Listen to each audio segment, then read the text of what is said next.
Good evening, Bahamas. Coming up tonight on our news. Issues raised here at the Parliamentary Registration Department just one day ahead of the general election. That story is coming up tonight, straight ahead. The PLP holds its second to last rally before Election Day. That story is coming up, straight ahead. F&M candidate for St. Anne's Brent Simonet defends former Prime Minister and party leader Hubert Ingram. That story, straight ahead.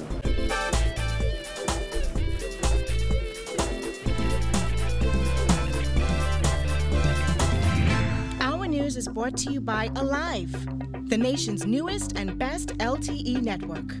Good to be alive. Welcome to our news and thanks for joining us. I'm Christina McNeil. Topping news tonight, allegations of poorly sealed ballot boxes left in unsafe places have resurfaced on the eve of the 2017 general election. Representatives from the Progressive Liberal Party, the Free National Movement, and the Democratic National Alliance today demanded to see the location of the ballot boxes amid concerns of tampering. Giorgio Bain reports. A discovery made here at the Parliamentary Registration Department after the three major parties meet with the Parliamentary Commissioner and make a discovery that is not sitting well with them. Following the advance poll, leader of the Democratic National Alliance, Granville McCartney, raised concerns after receiving information that the ballot boxes were not kept in a safe place. While following a meeting between officials at the Parliamentary Registration Department and representatives from the various political parties, DNA candidate for Pinewood Lincoln Bain posted this video. I have Scotch tape on there. Yeah. It's not Scotch tape. What is this? Duct tape. Scotch tape. And see, they have the seal. And the seal is already coming off. Yeah. These you see, they're lifting up. The seal is lifting up. Look at this. I won't touch it. It's lifting up. You know. This lock isn't sealed. Some concerns were raised by all three parties. Some concerns were raised that the envelopes that were used did not have proper adhesive, so there was a concern that the ballots were not safe in the envelopes that they were put in, and in some instances that the ballot boxes were not sealed, including Mount Moriah, especially Mount Moriah, which had no seal on it at all. And these concerns were raised. It was shared by all three parties, including the PLP. I demanded that we see the ballot boxes to see what state that they were in. Progressive Liberal Party Chairman Bradley Roberts says he watched the widely circulated video and dismissed allegations that the ballot boxes could be tampered with. I am satisfied that the system is safe and secure. We've been in the business of holding elections in the Bahamas way before I was born. On this charge of something being untoward, I dismiss that totally out of hand. I say to those who assert, they must prove it. Free National Movement Chairman Sidney Colley says the party officials requested permission to inspect the ballot boxes after watching what he labeled Bain's disturbing video. He says they were permitted to inspect them in the presence of an army of plainclothes police officers. They brought out all of the polling divisions boxes and placed them on a big desk for us to see, because we wanted to see them. We had heard and seen a disturbing Facebook messages about what may or may not have happened. I think Lincoln Bain wanted vindication, because it was him who raised the alarm in the first place. And when he told it to me, I told him that we had done our checks with the police, with the parliamentary office, and with independent person, and it had been rebutted that the boxes were under a stairway. Hawley says he also noticed that some of the boxes were poorly sealed. With regards to the sealing of the boxes, many of them were poorly sealed. The wax was badly, roughly, quickly done. The taping around many of them was sloppy. They were all locked. And the slot for the ballot was all covered over.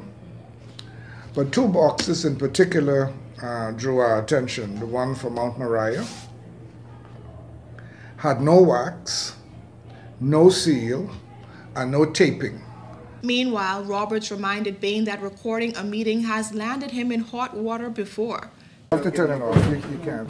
The public needs to see that these boxes are not sealed. No, you can't. He was told that there would be no recording, and he defied the directive of whoever told him no recording. What does that suggest of him? I think he's done that before to somebody else and got himself into a deep amount of trouble and to the exclusion of being involved in that party at the time. Reporting for our news, I'm Georgia Bain.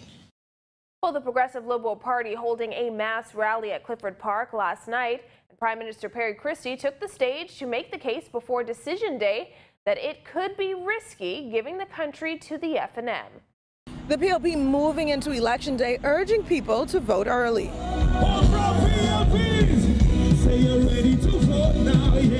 It was quite a turnout for the PLP last evening. While the crowd built up slowly, the night ended with a packed Clifford Park, bustling with amped-up party supporters, this despite the late arrival of party leader Perry Christie, who addressed supporters just after midnight. As he made his pitch to thousands of voters, the Prime Minister stressed the importance of returning the PLP-led government to power. He insisted that the country would be at risk if the F&M were to win tomorrow's election. The danger of the F&M is all of that and more is at risk. We know the F&M record of stop and cancel. Meanwhile, Deputy Leader Philip Brave Davis stuck to a familiar theme last night, asserting that former Prime Minister Hubert Ingram's sudden emergence on the campaign trail following 5 years of virtual silence exposes the weaknesses of F&M leader Dr. Hubert Minnis. You see how they brought back the old Hubert? Papa Khan? Y'all remember that? Papa Khan? I call him Hubert, the first one. They call him out to finish out the election. And why would they call him out to finish the election? Because they don't believe in the Hubert they got.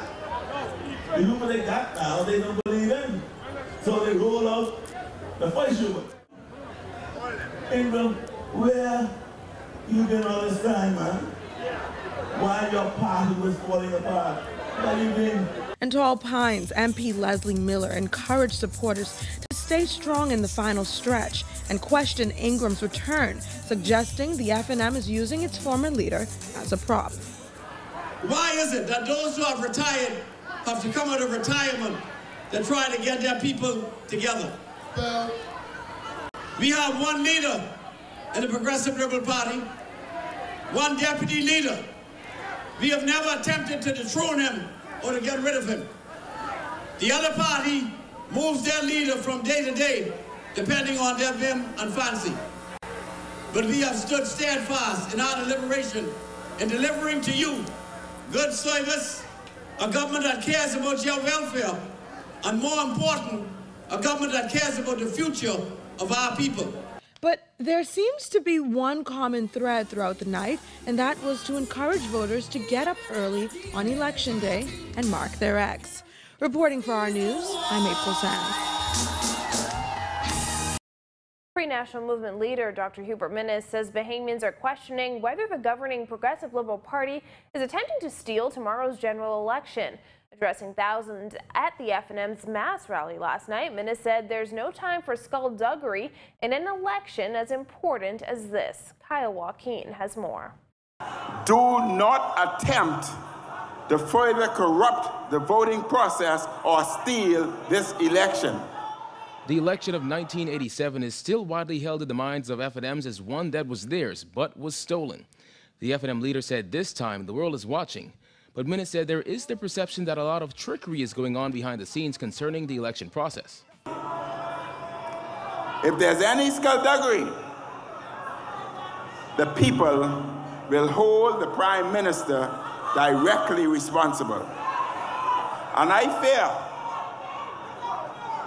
fear what may happen as a result. Minnis also took issue with the news that former Parliamentary Commissioner Sherlyn Hall has been brought on as a consultant for tomorrow's election. He questioned the motive behind the decision, given the chaos with last year's general equality referendum and last week's advance poll. The stench of this action smells to high heaven. And we have a right to know what went down. I hope that this was not an attempt to buy his silence before the elections. Minnis said with the continuous issues at the Parliamentary Registration Department, he's still concerned about errors on the register and inaccuracies on voters' cards. He spoke of his own experience where his wife's card had someone else's picture on it. It was the wrong woman. The picture was incorrect. I pointed to them that that was not my wife. And they said, but that is her card. I said, you don't think I should know my wife? Here she is standing next to me. That is not her. It's into the home stretch for the FNM tonight as the party holds its last rally before tomorrow's election on the carnival grounds near the Kendall Isaacs Gymnasium. Victory today is mine. For our news, I'm Kyle Joaquin. Thanks, Kyle. Well, polls across the Bahamas open at 8 a.m. tomorrow. After you vote, look out for RTV election pollsters and let your voice be heard with our 1-minute poll. Then tune in to RTV channel 212 beginning at 6 p.m. for live election coverage. Join the conversation online with the hashtag OurChoice2017 and Race239. And follow us on Facebook or Twitter at OurNewsRev. Well, former Deputy Prime Minister and current FNM candidate for St. Anne's, Brent Simonet, is siding with former Prime Minister Hubert Ingram, who came under fire from Long Island MP Loretta Butler Turner over what she called his reprehensible comments. Jasmine Brown reports. Simonet says the drama is a thing of the past as the FNM is now a unified party. Simonet's comments came in response to statements made by the former prime minister while he was a guest on RTV's On the Record with Jerome Sawyer. Ingram said Butler Turner and 6 other FNM MPs were wrong for having the FNM leader Dr. Hubert Minnis ousted as leader of the official opposition last December. Simonet, who backed Butler Turner's aborted leadership bid at the party's July 2016 convention, says he agrees with Ingram, insisting the coup was not the right move. Ingram and I are on the same page on that one. Butler Turner responded to Ingram, calling his critique reprehensible and ridiculous. Sometimes when you see these things, look in the mirror. Maybe she said some things that caused Mr. Ingram to change her mind. His mind, which is probably the exact. She said a lot of things. You already just mentioned that he didn't agree with the coup or the attempt. So he's changed his mind as well. Simonet says the fact is the FNM is now more unified than ever, with many of those former MPs who participated in the coup now helping the FNM to campaign. As for Butler Turner's career in politics, Simonet would only say he supports the FNM's current candidate in Long Island, Adrienne Gibson. Unfortunately for her, there is an FNM running in that seat, and Mr. Gibson hopefully will be the successful candidate for the FNM. And as for Ingram's return to the campaign trail, Simonet says only a fool would think Ingram is overshadowing the current party leader. Mr. Ingram's made it very clear he retired. He's come forward. That is his right. For years the PLP used Sir Lyndon. What is the difference? The difference is it goes to show the PLP's double standard. What is okay for them is not okay for the FNM. Reporting for Our News, I'm Jasmine Brown. Still to come on Our News, a man shot and killed on Minnie Street. Plus, the Foreign Affairs Minister slams a video making the rounds on social media with some erroneous information. Stay with us.